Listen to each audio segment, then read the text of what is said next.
l'exonération est très importante, la subvention a été augmentée par rapport à 2017. Et nos partenaires privés nous ont suivis intégralement, ils ont tous re-signé tout de suite pour un tour, et puis on a trouvé d'autres partenaires, ce qui nous a permis de monter en puissance. Alors, on a aussi essayé de corriger, on va dire, les petites critiques qu'on avait entendues ici ou là. Et notamment, on a essayé de rapprocher le spectacle des spectateurs. Alors, comme on était à marée basse il y a 2 ans, on était obligé pour des questions de sécurité, pour ne pas survoler le public, on est obligé de faire évoluer les avions assez loin. Et là, on va être à marée haute avec un coefficient assez important, et donc ça permet de rapprocher nettement les avions. Donc on va avoir une bonne présence et ça sera plus prenant. Et puis après, c'est sur le plateau qu'on a joué. Alors, on a cette année beaucoup plus d'avions lourds, d'avions performants, d'avions historiques, et je vais vous les présenter, on va dire succinctement. Après, dans vos dossiers de presse et puis sur Internet, vous pourrez trouver éventuellement plus de renseignements. Alors, le parachutisme, c'est l'équipe de Vendée Évasion qui est basée sur l'aérodrome local, qui va nous faire un saut, je crois qu'il saute à 12 parachutistes, et peut-être qu'on aura encore monsieur le maire qui sautera. Parce qu'il avait ouvert quand même le spectacle l'année dernière. On avait fait atterrir dans l'eau volontairement. Il faisait chaud, ça va. Mais pas tout à fait dit. Je n'avais pas annoncé atterrissage dans l'eau, c'est vrai. Donc l'équipe de parachutisme. Ensuite, on a la Daniel Wingwalker. Ce sont des gens qui viennent de Suisse. C'est un couple. Donc ils évoluent avec un biplan Boeing Stearman. Alors là, ils évoluent en solo. Là, il y a 2 ans, on avait un duo. Là, ils sont en solo, mais ils sont très très spectaculaires. On les a vus, ils sont venus à Cholet l'année dernière. Ils volent très près, très bas. Et donc l'épouse d'Emiliano, parce qu'il s'appelle Emiliano, le pilote, son épouse, elle ne se contente pas d'être sur l'aile, elle se déplace sur les ailes. C'est-à-dire que là, ça vous fout la chair de poule parce que vous la voyez escalader les haubans. Franchement, je ne pourrais pas être à sa place. Donc, puis alors, ils volent très très près du public, donc on la voit comme je vous vois là. Donc ça promet. Ensuite, on a repris, alors globalement le programme par rapport à 2017, on a changé beaucoup de choses, on a repris quelques éléments. Et notamment la patrouille Reva qui avait été assez appréciée avec ses avions dits canards, on appelle ça un canard parce qu'ils ont l'empennage qui est situé à l'avant et le moteur à l'arrière. Et donc c'est une patrouille à 3 qui est spectaculaire, qui est vraiment intéressante et très jolie à voir. Les Yako Teams, donc ça sera une nouveauté. Ce sont 2 jeunes que j'ai rencontrés, c'est des gars qui ont 25 ans. Ils n'ont pas un nombre d'heures de vol époustouflant, mais ils sont très très bons. Ils sont très très bons, ils s'entraînent beaucoup. Et donc ils volent avec 2 avions russes, les Yak 52. C'est des avions qui font beaucoup de bruit, qui foutent beaucoup, et c'est spectaculaire. Alors les Warbirds, c'est ce qu'on appelle, ce sont les avions de chasse de la Deuxième Guerre mondiale. Alors si on commence tout là-haut à gauche, c'est le P-40, ça c'est un avion américain. Curtiss P-40, c'est un avion qui était en service aux États-Unis, notamment dans la guerre du Pacifique. Ce sont les rares avions qui ont réussi à décoller de Pearl Harbor quand les Japonais ont attaqué. Il n'y a que quelques avions qui ont décollé, notamment le P-40. Voilà. Ensuite, au milieu, en haut, c'est le Sea Fury d'un collectionneur français, Christophe Jacquard. Il était déjà là il y a 2 ans.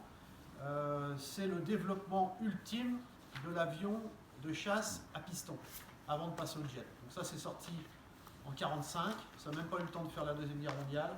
C'est des avions qui volent quand même à 800-900 km/h. Pour un avion à hélice, c'est extrêmement rapide. Il est équipé d'un système de fumigène très particulier qui souligne ses évolutions de manière très esthétique. On va descendre en bas à gauche. C'est un T-28 de la collection Red Bull. Avion qui est a priori assez ventru, assez, vous voyez, pas très beau, mais assez bestial, avec un moteur de 1400 chevaux. Très joli à faire voler, aussi avec un système de fumigène particulier. En bas à droite, on a le Corsair. Alors les plus anciens se souviennent de Papy Boynton, Les Têtes Brûlées, la série télévisée. C'était donc des Corsairs qu'il y avait là-dedans. Alors c'est un avion qui est mythique, hein, reconnaissable avec son aile en forme de W, en aile de mouette inversée, avec un moteur qui fait 2000 chevaux. C'est un avion mythique qui est très beau à faire voler. Donc c'est un avion qui vient de la région parisienne, de la Ferté-Alais, qui sera piloté par Baptiste Salis, donc, qui est un grand collectionneur, une famille de collectionneurs français. Et je dis pas le clou, mais enfin, je dirais peut-être quand même la pièce maîtresse au niveau avion de collection, c'est l'avion qui est en haut à droite, le bimoteur bipoutre, c'est un P-38 Lightning. C'est un avion d'abord très rare, il y en a un seul en Europe. C'est un avion qui appartient à la collection Red Bull, basé en Autriche, donc qui viendra exprès pour nous. C'est l'avion dans lequel Saint-Exupéry a disparu. Voilà. Les morceaux qui ont été récupérés en Méditerranée, vous avez entendu parler de la fameuse gourmette et des morceaux d'avion, il a disparu dans un P-40, dans un P-38 comme ça. Voilà, donc pièce très rare.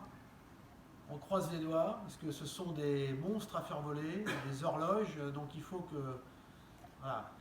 C'est compliqué de faire voler ces avions-là. Alors heureusement, Red Bull a des moyens énormes, et donc tout ça c'est entretenu aux petits oignons, mais je croise les doigts pour que ça marche.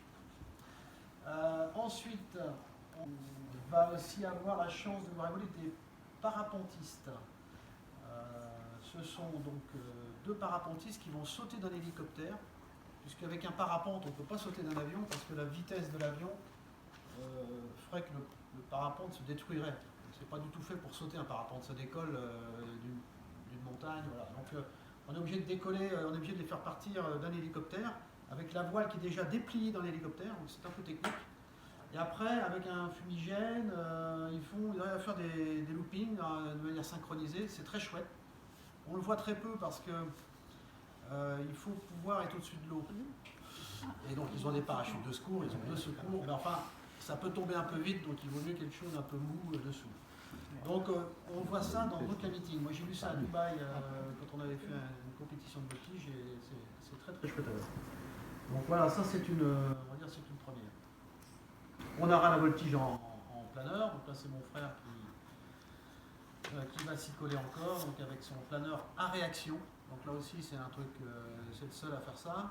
Il y a un petit réacteur qui est logé dans le fuselage et qui sort voilà, en appuyant sur un petit bouton, et, façon James Bond, avec des fumigènes. Donc, sur une musique de Pink Floyd, c'est toujours un moment assez...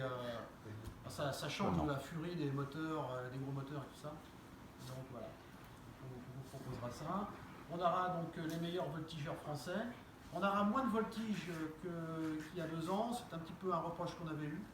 On avait organisé dans le meeting une compétition de voltige freestyle, mais on a trouvé que ça faisait trop de voltige par rapport au reste du plateau. Voilà. Donc on aura 3 démonstrations de grands voltigeurs, donc 2 voltigeurs de mon équipe basée à La Roche-sur-Yon, qui sont parmi les meilleurs au monde, puisqu'on détient 3 titres mondiaux, et puis un voltigeur de l'armée de l'air française. La nouveauté aussi, c'est que cette année, on va avoir des avions de chasse à réaction. Ce qu'on n'avait pas, à part les Alpha Jet de la Patrouille de France, on n'avait pas d'avion de chasse à réaction. Et donc là, cette année, on a une belle brochette d'avions. En haut à gauche, on a le 2 Havilland Vampire. Donc c'est un avion, ce sont les premiers jets, les premiers chasseurs à réaction qui sont sortis. Donc c'est des avions qui datent de 45, 48. Et ça va déjà très très vite. C'est des avions qui vont à 900 km/h, donc ça envoie.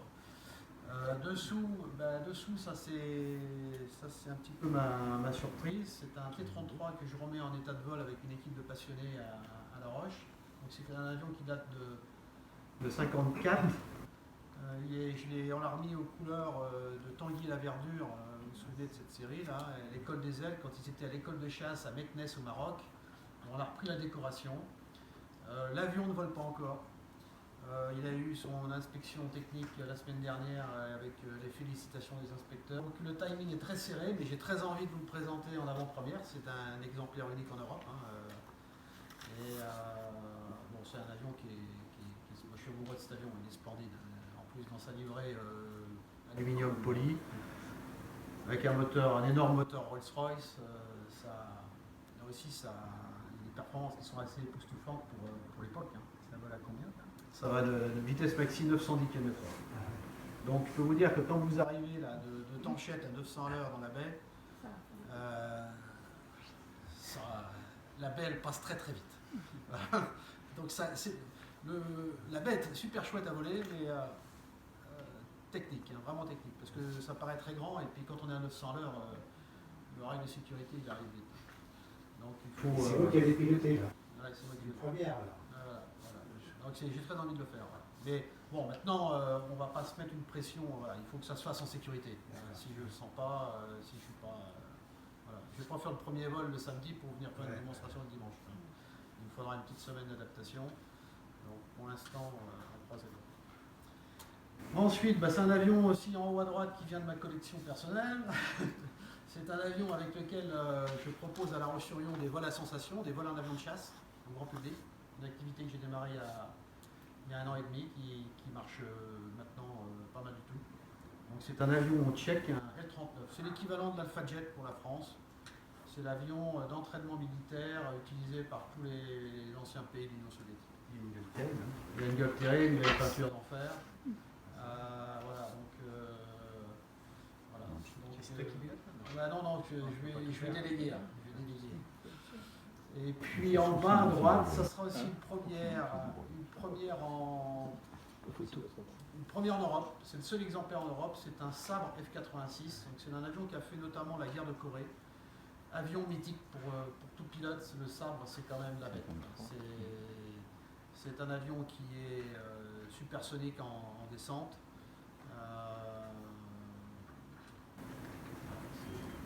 Donc c'est un collectionneur français qui a ramené ça des États-Unis. Et ça sera sa première apparition publique en meeting. On a beaucoup de choses. On a beaucoup de choses très rares. On a beaucoup de premières. Le T-33, ça sera sa première. Le Sabre F-86, le P-38, ça sera une première en France aussi. On a des trucs, on a vraiment du lourd. Il y a, je pense, cette année, pas de meeting équivalent. Voilà, c'est des avions qui sont coûteux à faire venir, ça vient d'Autriche. Je pense que cette année, on a le plus beau plateau français.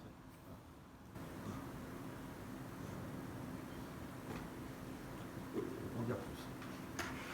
Et puis, on va clôturer ça comme il faut avec la patrouille de France qui nous fait l'honneur de revenir au Sable d'Olonne. Donc, ils ont vu le succès il y a 2 ans. C'est pas gagné, hein. Quand vous êtes organisateur, la patrouille de France, généralement, vous l'avez un coup sur 2. Hein. C'est pas acquis.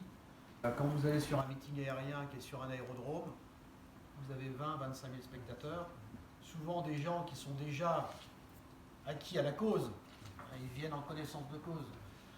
Là, vous touchez un public qui est plus nombreux, qui est beaucoup plus large. Et donc, c'est ça qui les intéresse. Parce que là-dedans, il va y avoir des gamins qui n'avaient jamais imaginé rentrer dans l'armée de l'air. Ils vont se dire, mais ça c'est super ce truc-là, et c'est ce qu'il veut faire. C'est ça qu'il cherche. Donc voilà. La patrouille de France. Pour faire simple, les 2 jetées seront fermées. Au public. La petite jetée sera fermée à tout le monde. Tout le remblai va être fermé.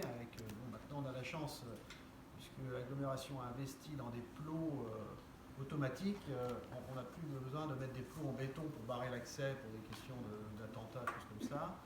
Et donc tout le remblai sera fermé. Il y aura une zone qu'on appelle de blanchiment, d'interdiction de la navigation dans la baie, mais les bateaux pourront quand même entrer et sortir et se positionner de l'autre côté du spectacle. Ils verront le spectacle par l'arrière.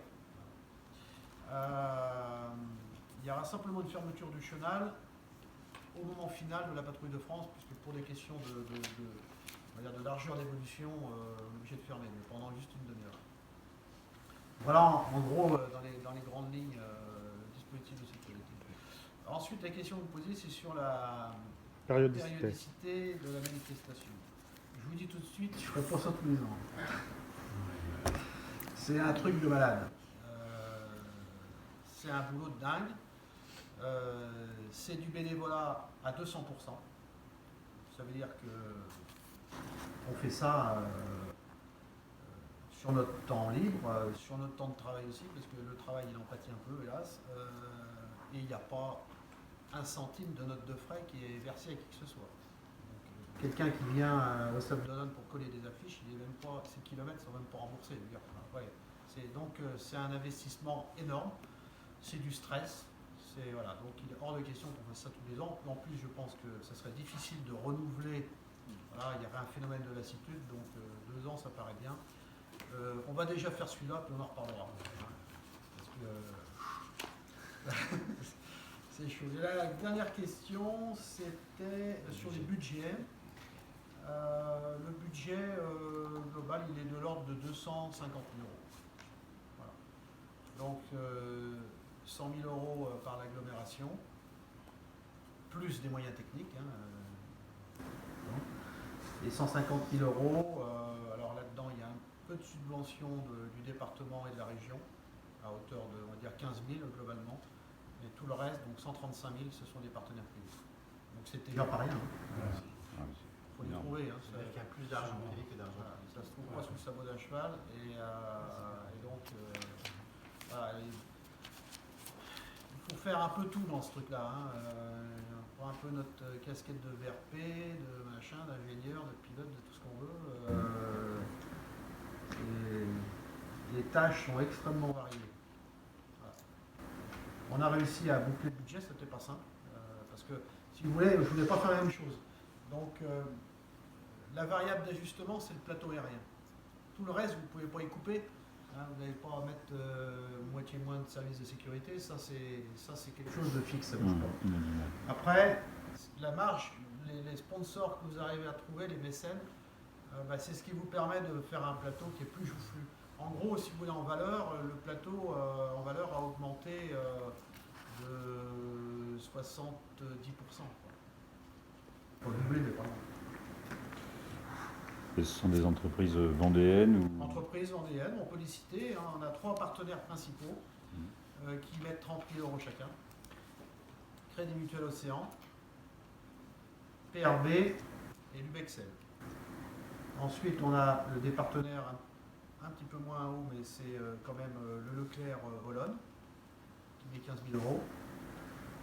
Société de la Motachar qui s'appelle Amlift participe également. Amlift, le chariot élévateur, qu'est-ce qu'on a encore Saga Mercedes. Oui, la saga Mercedes qui participe également. Et puis après, on a des petits partenaires. Alors, des fois, c'est 2 000 euros, c'est 3 000 euros. Avec des petits arbusseaux, on fait des grands fleuves. Donc c'est comme ça qu'on arrive à trouver 135 000 euros de partenariat public. Ils sont très disponibles pour ça. Ça fait partie de leur métier. Vous pouvez même assister à leur briefing. Donc n'hésitez pas, ils arriveront, je pense, vers 10-11 heures à La Roche-sur-Yon le jeudi matin. Ils repartiront le vendredi matin pour aller se positionner à Poitiers, puisqu'il y a une manifestation sur le circuit automobile du Vigan. Une manifestation qui mixe des voitures anciennes et un truc pour le...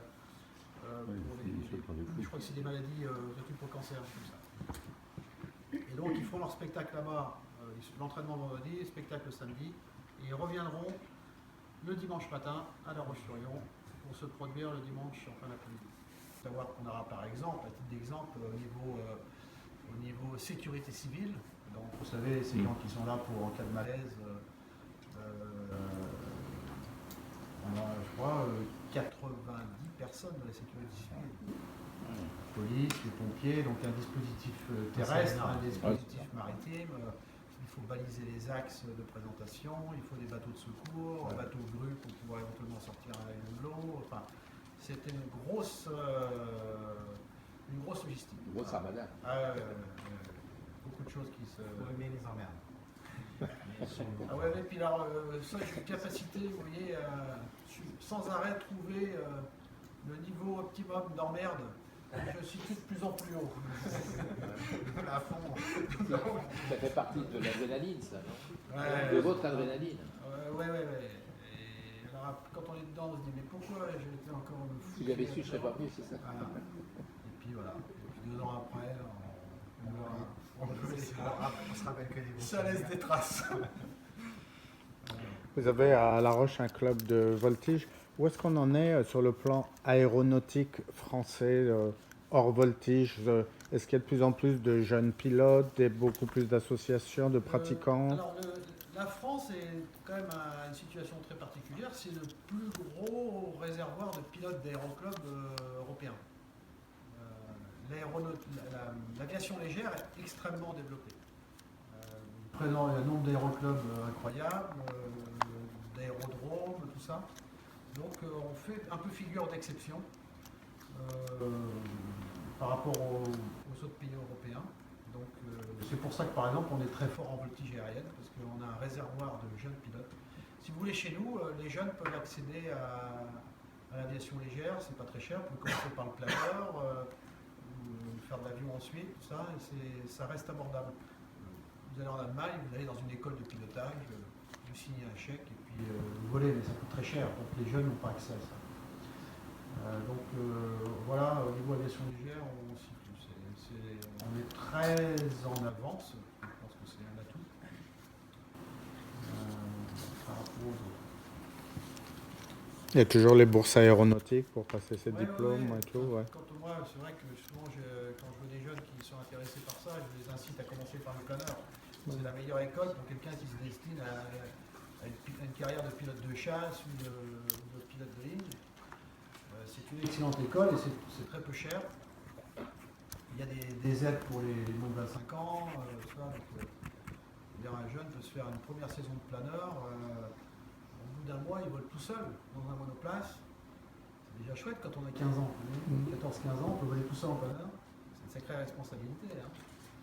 Et pour une saison, va lui coûter peut-être 800 €. Pour un sport aéronautique, c'est quand même très peu.